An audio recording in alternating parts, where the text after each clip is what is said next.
Grabe oh, mag-aalas 8 na. Antindi pa rin ng traffic dito sa Kiko mga par. Mga ganitong oras, hindi na ganun ka-traffic eh, di ba mga par?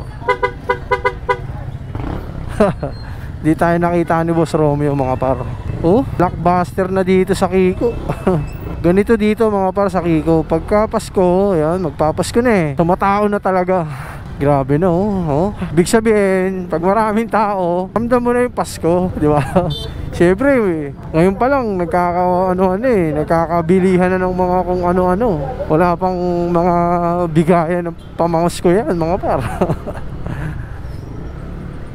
Ayan, sila nanay, mga enforcer, woman enforcer. Ano ba tawag sa mga ganong pagbabae? O enforcer lang din talaga, no?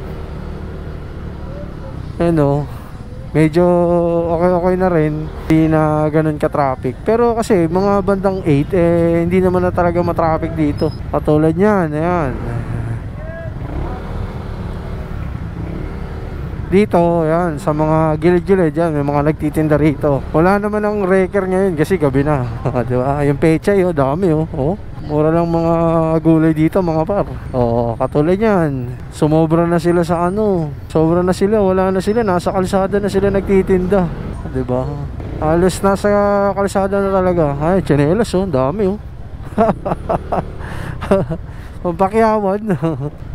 Kaugalian na kasi yan mga par, na sa gilid-gilid na sila magtinda. Ito pwede pa dyan, pero sidewalk kasi yan eh. Saan naglalakad na yung tao? Siyempre sa ano na, sa kalsada na, dito na sa ano, daanan na rin ng sasakyan. Ayun katulad nun ni ate, sa kalsada na dumadaan, sa dinadaanan na ng sasakyan, diba? Kasi yung sidewalk, yung daanan ng tao, wala na. Naging ano na, pwestuhan na ng mga nagtitinda, diba? Pero syempre, naiintindihan naman natin kasi ganyan talaga dito sa Kiko Kamarin. Pagka magpapasko, ayan. So pauwi na tayo mga pare. Meron lang tayo pinuntahan sa Novaliches.